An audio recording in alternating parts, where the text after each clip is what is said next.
So, I just now realized I don't have a slide saying who I am or why I'm here. This is the contents, which is good stuff, and you'll like seeing that. But let me just briefly say who I am. So my name's Alex Lang. Like a lot of folks, I came from IBM to HCL, and my job in IBM in Portal for the last, whatever it was, 15 years, I don't even remember now.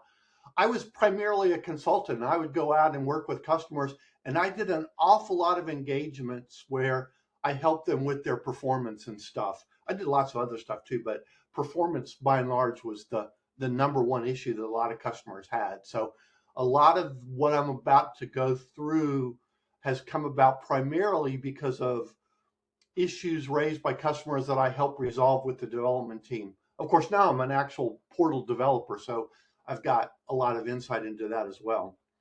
So I'm not gonna, you can read the contents here. I've got basically a slide or two for each thing individually. So I'm not gonna go into a lot of detail about the contents, and we'll just do it. And as Dan said, if you've got a question as I go along, don't hesitate to just raise your hand and ask right there in the moment. I'll have a thing at the end where you can ask general questions too, but I don't mind being interrupted. In fact, I prefer it. So as an introduction, so I'm going to go through a bunch of stuff here. And what I'm going to cover is what needs to be done, not how to do it, because the how to do it part can actually get quite involved. And, back when I was in IBM, this would be like a multi-day service engagement where I would help customers fix their performance and stuff. So, so do what I say, but if you don't know how to do it, then, engage with Dan or whoever to help get it resolved. And the other thing I'll let you know is just, out of the box, and I mean on a fresh install or whatever, either with our old legacy product or our Kubernetes thing or our web engine thing, Portal is not tuned for production loads. It's mostly tuned for development out of the box. There's a lot of tuning that needs to be done, and I'll describe, how to do that in the presentation. And then there's a document at the end that's it's like 100 pages long about all the tuning you can do. So just keep in mind that when you do a fresh install, this is not designed for production loads. So let's start out at the beginning by talking about, metrics and how to get performance and how to measure it. The first thing you need as a provider is a service level agreement or an SLA. It sort of just says, okay, what are the targets for performance I want to meet? And we'll talk about what those should be here in a minute. In fact, right here, in order to improve the performance, you need to be able to measure it to see that you're getting better. And there's a lot of metrics one can use. User response time, I'll tell you in a later slide, is probably the most important thing you can do. But, also measuring server load. Do you have enough capacity in your Portal servers or your backend servers behind Portal? At what rate can Portal serve page views per second? That's not for an individual user, but that's in aggregate. And by the way, the number of page views per second that we typically see are in the, I'll say something like hundreds per second or something. It's a pretty big number. And then some people go by bytes served per second. I actually don't ever pay attention to that one. What you'll hear from me is I primarily care about user response time and page views per second. In case you're wondering where you can measure these things from, well, the way I typically do it is I look at the proxy log. So a lot of what I say is going to be couched in how it's done on a traditional WebSphere application server cluster using Apache as the front end. You can extrapolate to Kubernetes or the web engine, and if you're not sure, ask me and I'll tell you how we do that. But you can configure the Apache front end. In fact, you can actually configure the web server that's built into WebSphere. Most people don't even know it's there, but it's there. You can configure that to measure response time to individual GET requests, HTTP GET requests in seconds, or actually milliseconds. Actually, the timing can be in microseconds, but that's a really good metric. And then I always tell customers, they don't think about this, but I always tell them that before your site goes live, hit it with synthetic load, like from JMeter or Load Runner, or IBM had one called Tivoli Performance Viewer, TPV. But anyway, you sort of write a little script that that estimates what 80% of your users are going to do most of the time, and hit it with that and see how many users you could support. So do synthetic load testing before you go live or in a QA system to find bottlenecks. And in terms of, what are the facets of the response time? Well, there's server load. Are you killing your portals or your backend servers? There's network performance. The bytes have to get from the server to your user's browser. And if you've got a bad network, there's not a whole lot you could do on the server end. These days that's not as big of an issue, but 15 years ago it was a huge issue. The other thing is that unless you put a monitor on your browser, most people don't realize that serving up a single portal page, there's a lot of HTTP gets that you got to do. I mean, it could be like 60, 70 gets if there's nothing sitting in a cache that got to come over the network. So that's a lot of stuff. And Portal's ability to generate the page, caching could be a real issue here. And we're going to get into caching here a lot in a second or two. But anyway, so in general, these are sort of the facets of measuring the performance. So what really matters? User response time is generally the most important metric that you'll measure in your SLA or service level agreement.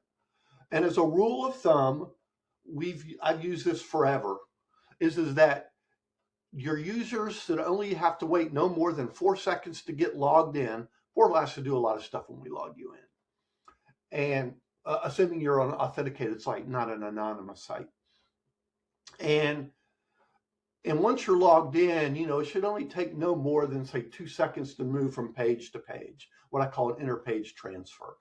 So that's what really matters, and that's what you should be prepared to measure. Alex, I have a question for you. Go ahead. Since you're talking about, there's a lot of stuff that you do when you log in, what are some of the stuff, if you can just give an example of what the login has to do? I don't want to go into the gory details. Don't do that, but high level. But you can think about it when you're logging in. So we have to render the page to log in, and that's a very simple page, and that renders fast.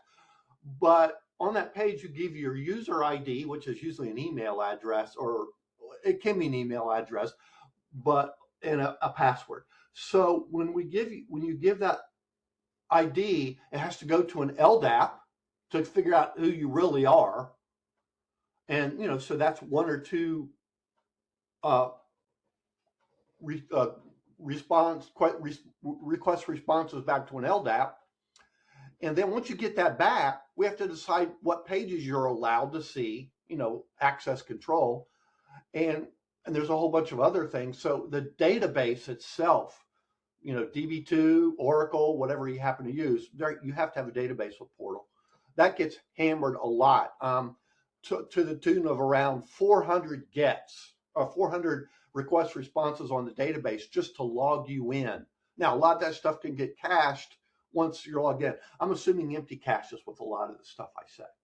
So, and then there's all the stuff Portal would normally do in order to figure out what page to show. So when you log in, there's a lot of processing that has to happen that doesn't have to happen when you move from page to page after you're, say, already authenticated. Now, if you're coming in anonymously to the site, and especially if you're not the first person, a lot of that stuff is probably already in caches and stuff, so it's quick, and there is no login. So generally speaking, that first page should render in less than 2 seconds or so. Okay? All right, so moving on. Okay, yep, thanks. Okay, so caching, in general. So, I make some really broad statements here that should be plainly obvious. Caching is probably the single best way to improve performance of Portal. Portal is all about caching, by the way. And then furthermore, the closer the cache is to the user, the better. And on the last vertical column, you'll see what I mean. So there's a lot of caches in play here. There's the browser itself, Firefox or Chrome or whatever. It has a built-in cache. And then there's networking proxies between Portal and the back end, like Akamai, for example, that come into play. Before you get to Portal, there's, like I said, the HTTP server. So like Apache or IBM IHS or Microsoft or HA proxy if you're Kubernetes or whatever. So those also can have built-in caches.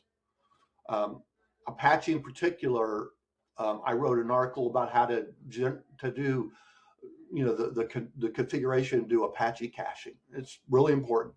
Portal itself does a bunch of caching, which generally you don't have a lot of control over, but I'll touch on that briefly. And when we talk about caching in these intermediate proxies like Akamai or the browser and Apache or whatnot, there are headers in an HTTP GET that control the cacheability of a piece of content. There's a header called cache control, and in it are several important things, but most importantly, whether or not the item that you get is private or public, because that controls how cacheable it can be. And then for how long that item is valid in the cache, unless you specifically invalidate that cache. So lots of caches in general, and all of them should be used if possible. So once we get into the actual server, so ignoring all the HTTP level caching that can happen out in the network, there's a lot of things Portal does in terms of caching. There's a portlet cache, where literally Portal and WebSphere, a lot of what I say is going to refer to WebSphere, but it could be Liberty in a lot of cases, the web engine Liberty. And in Kubernetes, we actually have WebSphere under the covers too. So there's a portlet cache, which literally, once the first person renders a portlet, if you as an admin allow it, it'll cache the HTML generated by that portlet. So subsequent renders within a certain time limit don't have to go through Portal to regenerate that portlet. It'll just spit out the HTML it did for the last guy. Same thing for the servlet cache. Same idea, a little bit broader scope. It's the HTML generated by a servlet. The portlet cache is a subset of the servlet cache. Hopefully you know what a portlet is if you're listening to this presentation. Both of those are required to be enabled or disabled in WebSphere. I'm not going to go into how to do it, but it's pretty obvious on the server, the web server, or the application server screen. Liberty, or Web Engine, as we call it in HCL, Web Engine is the portal that runs on Liberty, I should say. It supports servlet caching, but not portlet caching. And that's a little bit of a hole right now that we need to fix. So, like I sort of said, the initial render of either a servlet or a portlet requires a full compute of that object. The cache is empty. We got to figure out what to put in there. But subsequent renders can come from the cache as long as access control ACL is not an issue. If you don't have an ACL right to that portlet or what that portlet's showing, it has to be fully computed again. So, that matters. And as admins, you sort of have to declare a priori on the page definition whether or not it can be cacheable. So, in general, always consider portlet caching a portlet that looks the same to all users. It has tremendous response time benefit. A corollary to that is sometimes the body is personalized to a user, but the shell is not. So a lot of times what high performance sites will do is they'll cache the shell of a portlet and they'll put JavaScript in the interior that actually does like an Ajax get of the content that goes in the middle. That still is a lot better too. But you know, there's tricks in here, but that's one of the big tricks. Now, all of this that I just talked about is setting configuration and different parameters in WebSphere and or the portal itself. There's a document that describes how to do all this manually if you want to. And for a long time, that's the way it was done. I got tired of customers never doing this. So I wrote a config engine task. I hope you know what config engine is. It's an Ant XML document that we wrote. And the name of the task is Tune Initial Portal Performance. And it effectively goes in and automates the tuning guide stuff for Portal and WAS. Consider it like a starting point, and then as you run your synthetic loads or you do your monitoring or whatever, you may have to go tweak some of the stuff, as I'll talk about here in a minute. But that's a good starting point, and I sort of now expect everybody to do that. On on Kubernetes, we actually run that task on the image we generate and put out on the web for you to download. But you still may need to do more. Okay. So far, so good, Dan? Dan's yes, sir. Yes. So far, so good. No more questions or anything? Just one point was that HCL actually has a piece of software that can help with the load testing as well. And in case everybody wants to know that. What's its name? Its name is... Maybe I asked a bad question. No, I have it here. HCL DevOps Test Performance. Cool. I wasn't even aware. Yeah. I actually, what I tend to use most often now in HCL is I use JMeter because it was free and open source, so I didn't have to pay for it. I think that probably predated the piece of software Dan just brought up. So I'm kind of inertial. I led our performance team for a little while, and because I'm inertial, I just tended to use what I knew, which was JMeter. But anyway, using a good tool is a great help. Okay. Yeah. So let me keep going. So as you probably are aware, Portal is just a bunch of pages. And so page caching is the ability to cache that entire page, either authenticated or anonymous. Obviously, in the anonymous case, by definition, everybody sees the same thing. So it's very easy to make a decision in an anonymous portal to cache every page. And it can make your site unbelievably fast. But if you're authenticated, well, in both cases, but it's only really an issue with authenticated, is each element of the page must be cacheable. So what are the different elements? Well, the page itself is an element. The theme at the top and the very bottom of the page are cacheable. The portlets themselves, as I sort of talked about earlier, are cacheable. They have to be set as cacheable in order to cache the whole page. There are parameters in the Navigator Service Resource Environment Provider in WAS, or it's a property file in Liberty, it's the same thing though, that can control the cache control headers, so the lifetimes and the public versus private. Sadly, there's no way to set theme cacheability in the GUI.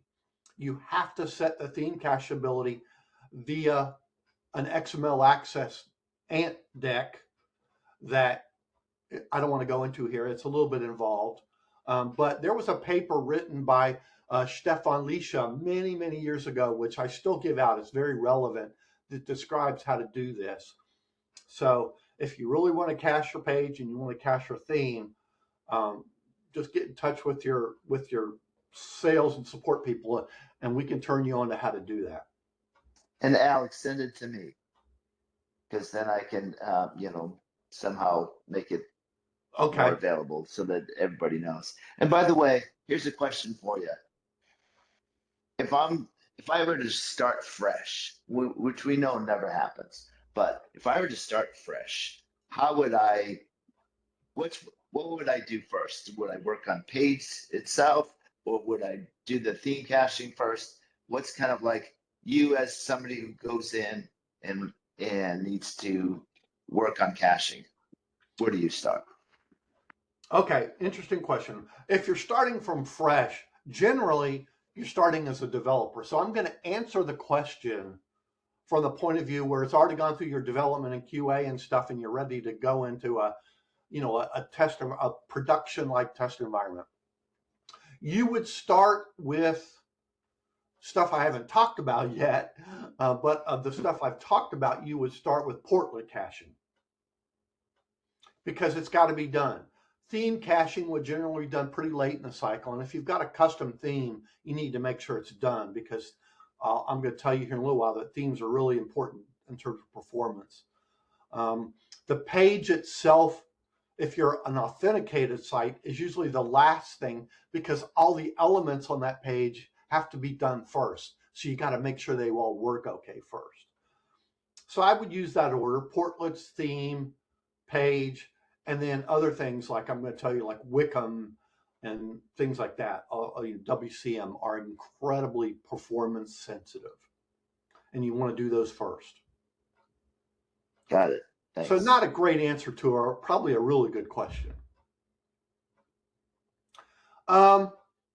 The question that often comes up is, okay, which pages should I cache? Or which pages should I make the most cacheable? Well, that's easy. It's the home page, the very first page that any user would see when they log into the portal. A lot of my clients would set up their corporate browsers so they would default to the internal page of the company's browser. So, like me personally, Google is my homepage. But if I'm in a company, I would set it to that company's portal.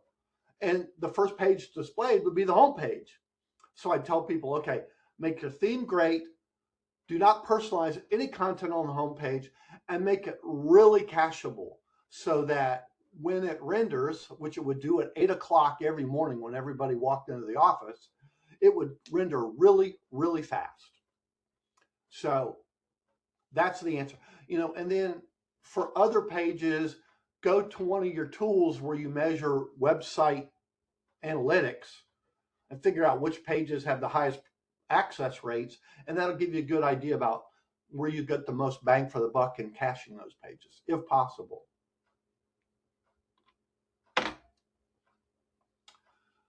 Portal themes. I trust that everybody here knows what a theme is. It's the top and the bottom. It shows up on every page. Now, there could be multiple themes in a site, but every portal page has a theme at the top and the bottom, a header and a footer. But because it's rendered on every portal page, it needs to be fast because it can dominate your performance. So you've got the portlets in the middle, and they are what they are, but the theme should not be a bottleneck.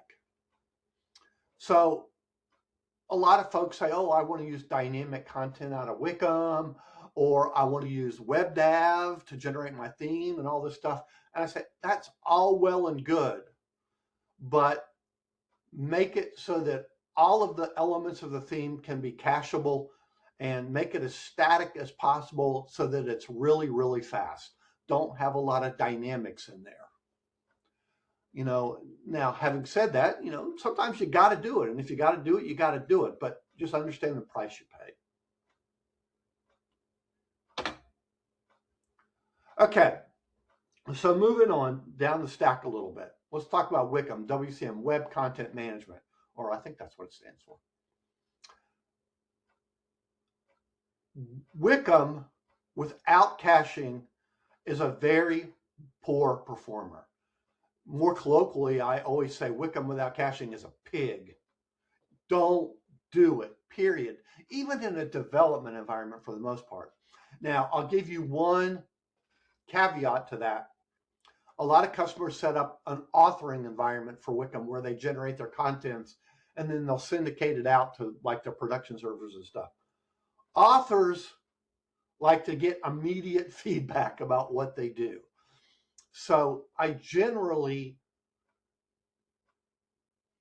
give them dispensation to turn off a lot of the caching in an authoring environment just because of that. But they have to know that an authoring environment without caching can be, a relatively poor performer. But, authoring is something that isn't done a whole lot compared to rendering. So maybe that's okay. There are really two types of Wickham caching. I don't know that people are really aware of this or not, but there are two types, what we call Wickham Basic Cache and Wickham Advanced Cache. The different, that's almost a presentation on its own, like I say in the last column, but Basic Cache is kind of one size fits all. Don't put stuff in a Basic Cache that's ACL'd or anything. It's almost like it's an anonymous Wickham cache. It's for very widespread, highly used, non-personalized content. And by the way, you have to do one or the other. You can't mix and match one or the other on a server basis. Wickham Advanced Cache can do everything that Basic can do, plus it can be ACL'd. So you can, and there's like 5 levels of Wickham Advanced Cache. There's caching at the site level, which is basically like Basic Cache. At the secure level, which means that everybody in the same group can see this content. And it goes down to personalization, which means everybody in the same personalization group sees the same thing. There can be session, which means it's only cached for you in your session. So it's very granular. I'll tell you that by default in the tuning task, we set it up to be secured because more often than not, just caching things at the LDAP group level in Wickham is good enough for most customers. And it's a good start. And like I said, Wickham caching is a really advanced topic, and don't deploy a portal without Wickham caching. Just don't do it. Alex? Yeah. Dan again. So Herbert Hilhorst shared a document with me and has the information in the appendix that Stefan Lisha has for that caching. I will post the link to that when I post the recording in the YouTube page. So be aware that any resources that are really good resources, I'll put in the description of the YouTube page. Okay, good. That saves me from having to send you something. Yes, sirree.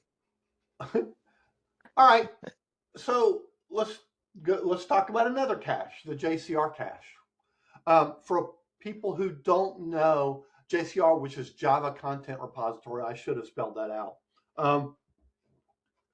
is a cache used by, among other things, Wickham.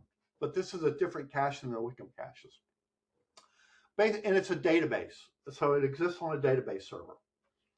So all I want to point out here is that certain items from the JCR, binary data and images primarily, are cached in the file system on each server in a cluster and or a Kubernetes node, be that Web Engine or DX. I give you the path here. It's your profile route, like WP profile, and there's really nothing. It is possible to change the size of it, but it's not a big deal. Don't worry about it. It's automatic and it's per cluster member. I just wanted you to be aware that not every hit to the JCR results in a talk to the database. Sometimes it just goes to the in file system cache, which is a lot faster than hitting the database. Dynacaches. This is a topic that comes up a lot, and it's important. First of all, what is a Dynacache? If you don't know, a Dynacache is just a cluster-aware Java hash map. So Just take your plain old Java hash map. Everybody knows it. Everybody loves it. One of the things that we do with a Dynacache is if you, and there's different levels of invalidation. If you invalidate an item, a name value pair in a Java hash map, a Dynacache will send a message or make other cluster members or Kubernetes nodes aware that it has changed and needs to be reloaded. So that's a concept that came out of WAS and now Liberty. And Portal uses a ton of these things, more than 60 as I recall, but it's a lot.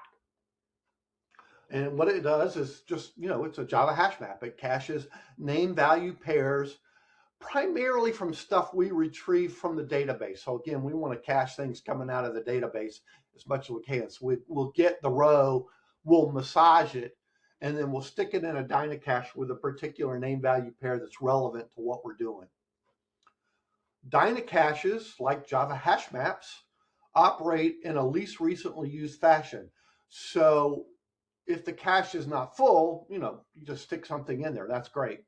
When it becomes full, you have to kick something out to stick in the thing that's new, and it has to be done in order to use it.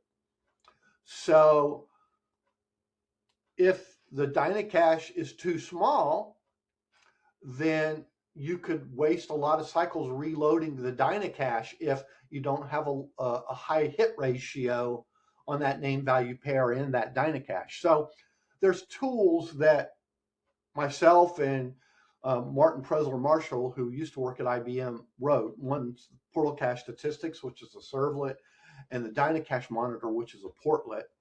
But both of them do effectively the same thing. We let you know the size of the Dynacache, and if it's LRUing a lot, and if it is, you might want to go make it bigger. Memory is not a big deal these days. We start Portal out at 2.5 gig of heap. So we've seen heaps, over 4 gig. Now, that can have issues at the JVM level, but my message to you is if a Dynacache is LRUing and it's needed, of course, I'm not going to tell you the definition of needed, there's too many, but I know which ones are important. Make it bigger. And then your performance will get better because you're not hitting the database as much. So that's my speech on Dynacache sizing. So as you're doing your load tests and stuff, especially with your synthetic tests, use one of these two tools and figure out if you've got Dynacaches that are LRUing. It's good stuff. Okay, next topic, logging. I don't know if most people are aware of this, but the Java logging, like in systemout.log or trace.log, wherever you're writing stuff, that's a serialized print resources. Now Portal is multi-threaded. There's over 100 threads that run in parallel on a fully loaded system. But if you're logging, only one of those threads can write to that Java print writer at a time. It's a serialized resource. So if you've got a lot of errors spitting out or you're dumping a lot of system.out messages in your code, you can effectively serialize all these parallel threads and destroy your performance. So I tell customers that before you even start worrying about performance, clean logs are an absolute requirement so that you're not writing a bunch of like Java stacks and stuff like that in there. Get rid of all your logging, or at least bury it in a trace string of level, fine or above, unless debugging is a real problem. Just don't log if you don't have to.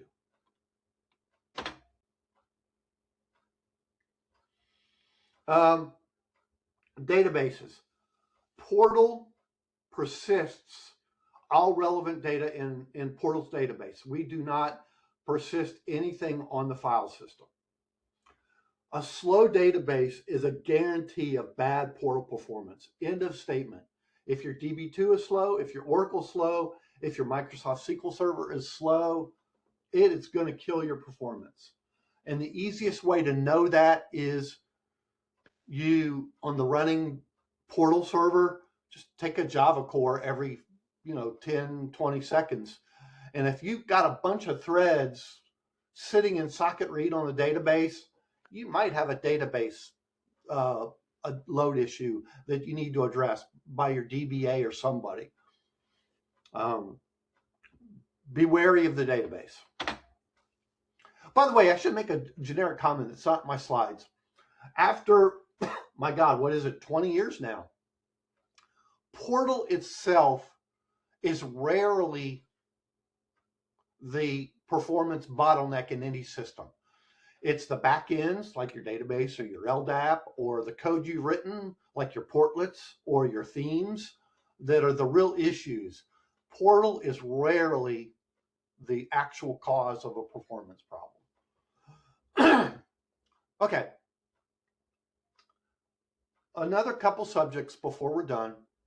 I wanted to talk about personalization versus access control. For those that are not aware, personalization, you can write these, we call them PZN rules, personalization rules, that allow you to show stuff based on who you are, not necessarily your group that you're in the LDAP, but other things like, any name value pairs in your LDAP record that identify you as, interested in something or the other.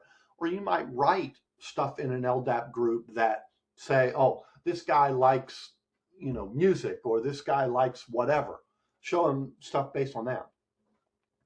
There's a difference between personalization and access control.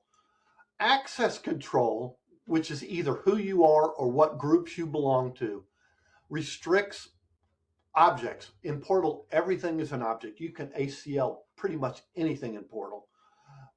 We can restrict your access to those based on your LDAP group membership. Personalization dynamically show relevant content, but don't necessarily keep it from being pulled back. So the difference is security. HCL absolutely restricts what is even available to you, whereas personalization restricts what is shown to you. So in general, personalization is always slower than access control. It's because of the way the rules are pulled and the way we cache them and things like that.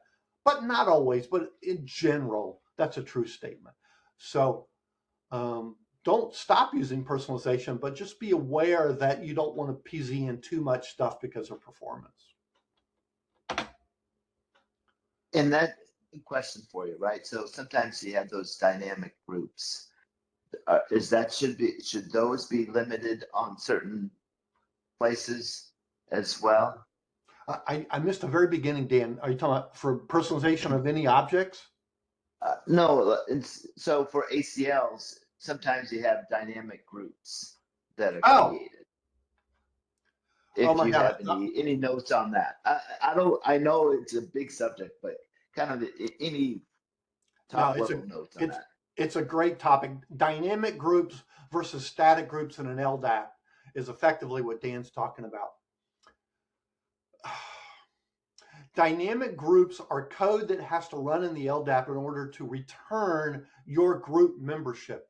And they are calculated somewhat dynamically, which implies that the LDAP would maybe take some time to answer the query, what groups does this user belong to? So again, you would know this is an issue when you look at the Java cores and you see us waiting on the LDAP, especially at login time. So in general, I tell people don't use dynamic groups unless you have to, because static groups just perform better, but sometimes you do. And without getting really deep in the weeds, that's kind of the broad answer on that question. Good, thank you. Okay. So what are the tools that I and others generally use to debug performance issues? Well, let me say what it's not for. Well, never mind. By far and away, the most single useful thing I do to find bottlenecks in your system is taking Java cores, because I can see, excuse me, what each of the Java threads are doing. And if I take them, separated time, like I take a Java core every 10, 20, 30 seconds or whatever, I can see which threads are not moving because they're waiting on back-end resources. So if I can't figure it out I can usually figure out 90% of the time what a performance issue is just by looking at the Java core. Even if it's something like your thread's taking a long time, you'll see the Java core sitting in the thread generation code a lot, for example. Now, other folks like to use application monitors. So in this case, things like Dynatrace or App Dynamics or New Relic. And Kubernetes, you use Prometheus and Grafana. Those provide a macro level view of system performance generally. Now, in the case of Dynatrace, obviously you can look at servlets and stuff, but portal servlets in particular. But you have to have a pretty good knowledge of what the internals of portal are doing in order to be able to effectively use those, which most customers never have.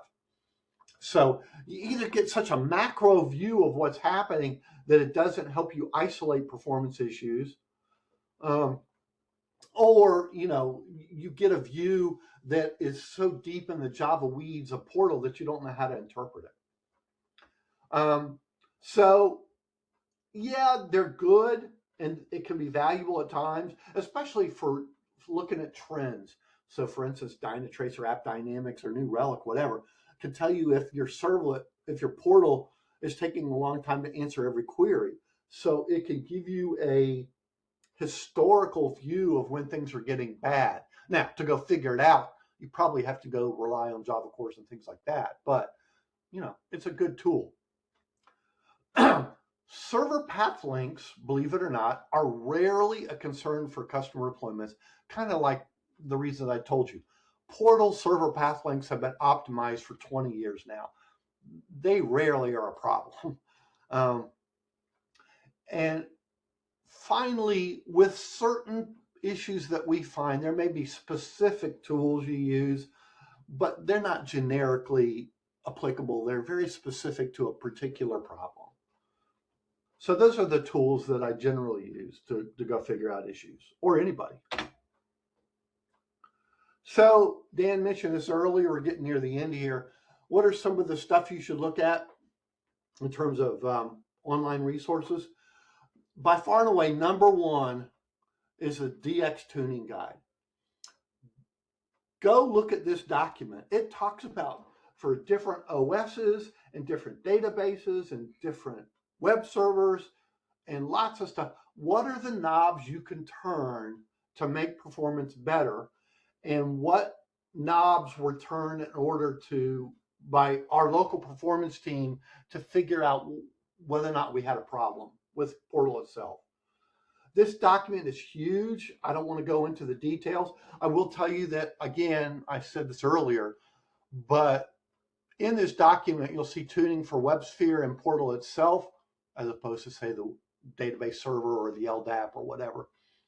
And we automated a lot of that with an Ant task called Tune Initial Portal Performance.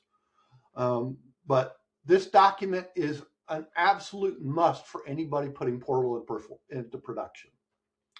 Likewise, there's a similar document that's actually a lot of the same material, but it's running DX on Kubernetes.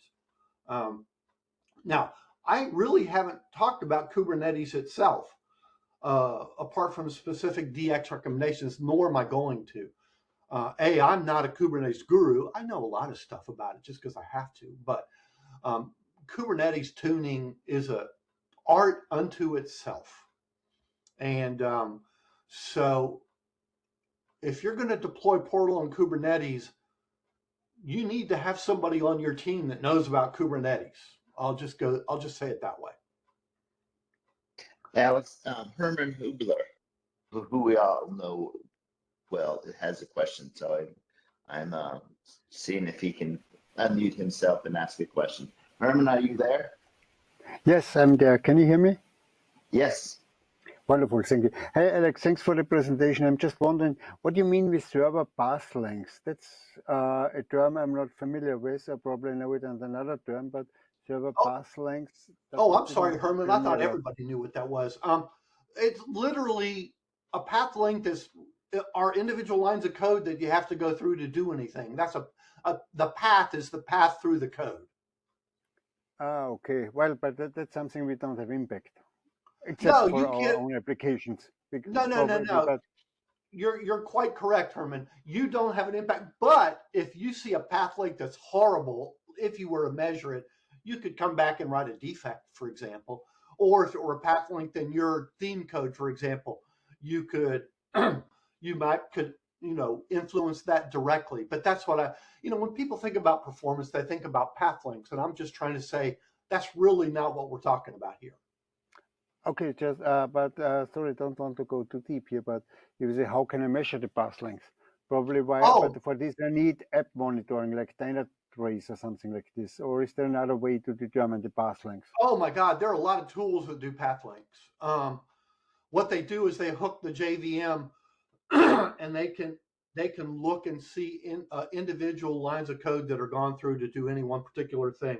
There's a bunch of tools to do this, a bunch. Okay, thank you. And again, if there's a link, I'm going to put it in the description. If we have something that you know of, Alex, that you use, then I'll put the link in the description We on the don't, recording. Dan, the honest truth, and I'll tell everybody in the audience that the honest truth, we don't measure path lengths anymore. We stopped doing it Okay. years ago because they are so freaking optimized now in Portal. Okay. So we probably should, but we don't.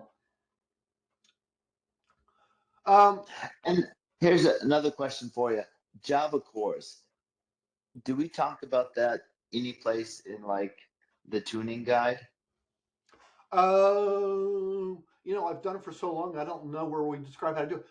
I mean, Yeah. what it is, it's a signal you send to the, for the folks who don't know, to take a Java core, you send a kill -3 to the process ID, the PID of the Java task, and it just writes it into the profile. It's kind of a very standard Java thing to get a Java core. So, you know what, Dan? I honestly can't tell you where it's documented. Because it's just so sort of fundamental to anybody who writes Java code. Right. Well, Right. it's documented with the customers. JVM because it's JVM specific. Yeah. I bet you you're correct. And you can also do it through the VAS admin console. There's also an option that you can select to a Java core, a heap dump, or a system core. Yeah. Oh, thank you for bringing that up, Herman. I should talk about heap dumps a little bit. Heap dumps are huge, first of all. Java cores are relatively small. Heap dumps are huge, and they are not of any really great value in doing performance analysis. A heap dump, for those who don't know, is a literal dump of the entire Java heap. So, 4 gig, 2.5 gig, whatever the size of your heap is, it's big. And it tells you it's like doing a core dump if you're, writing in C or whatever. But it's rarely useful in doing performance analysis. In fact, what we usually do is somebody sends us a heap dump, we go extract a Java core from it, which you can do. So, Java cores are what we care about mostly. Heap dumps, not so much. By the way, so on the topic of Java JVMs, I mean, you can look. There are tuning guides produced by IBM in this particular case for the JVM views on WebSphere. For Web Engine or Kubernetes, you may want to use a Sun Java, but we actually mostly use IBM Java. So they can give you more tuning advice at the JVM level, specifically for things like tuning verbose GC, verbose garbage collection, and things like that. GenCon is the default garbage collection protocol, and it's pretty good. I've gone through a lot of stuff with that. So, but it's a good resource if you've never looked at it, to go look at a JVM tuning guide. That's also a huge document, by the way.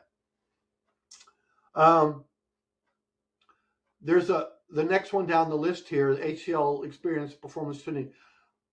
this is totally self-serving, but this is a document that I wrote a while ago on how to do performance analysis with Portal.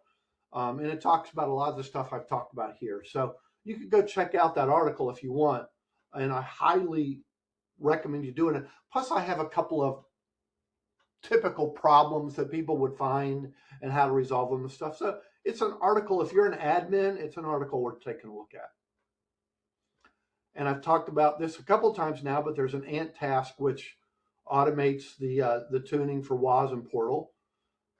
And finally, Dan, do we need to say anything about the thing at the bottom of the page?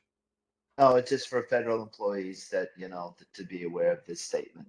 Okay. And you can move on. Yeah. Okay. So really, that's everything that I prepared. And gosh, I did it within an hour. I'm impressed. So I've got 5 minutes left, and I misspelled questions. I'll have to fix that. Does anybody else have any questions or anything they want to ask me about?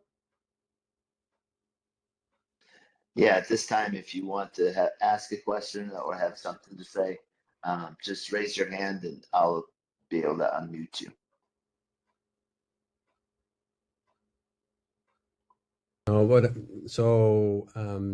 This PDF has been transformed into a more easily be readable format under the Guide Me section in the help documentation for both DX Compose and DX.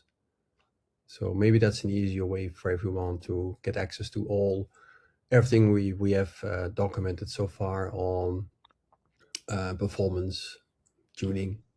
I'll say just one thing, Herman. That document is not so much how to figure out if your performance is bad or to measure or whatever. It's the different knobs you can turn and how to do it. So that particular PDF is more about how to do what I'm talking about as opposed to what do you need to look at. Okay, so Irfan has a question as well. Irfan, I've sent you the request. Go ahead and unmute and ask your question. Yeah, so I'm just curious, do we have anything related to DAM or digital asset management performance tuning? Oh my God, great question. You know what? And that's a huge hole in this presentation. I mainly talked about the stuff that I'm used to doing, but you're right. There's new components in our Kubernetes offering like DAM or Content Composer and things like that that I didn't really address here. I don't know. DAM Irfan, is entirely JavaScript. I can tell you that. And it's not something that I have a lot of experience tuning. If there were specific problems and stuff, I know who to talk to about it.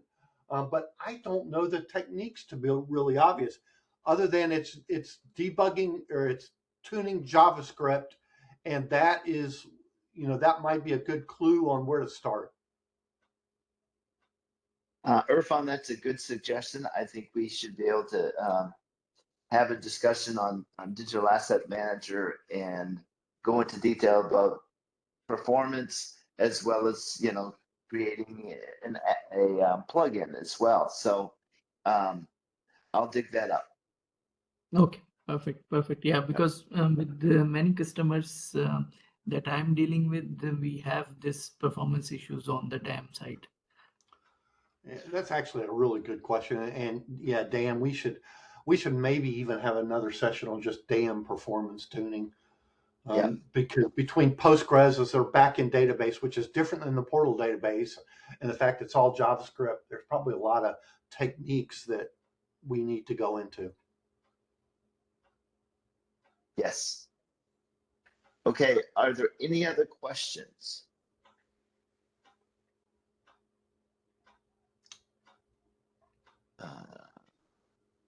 Looks like there is no other questions. So thank you, Alex. I appreciate the time in delivering this and giving us some guidance on performance and how to get caching done. Cool. And Dan, I'll just close by saying, look, if any of y'all have any questions or whatever follow-ups, send them to Dan. Dan will send them to me, and I'll get back to you. You can send them directly to me. If you're inside HCL, you should be able to find out my email address, and I'll answer them directly. But don't, let's get your questions answered. Figure out the best way, and we'll get them answered. Yep. All right. Thank you, everyone, and have a good day. Talk to you later.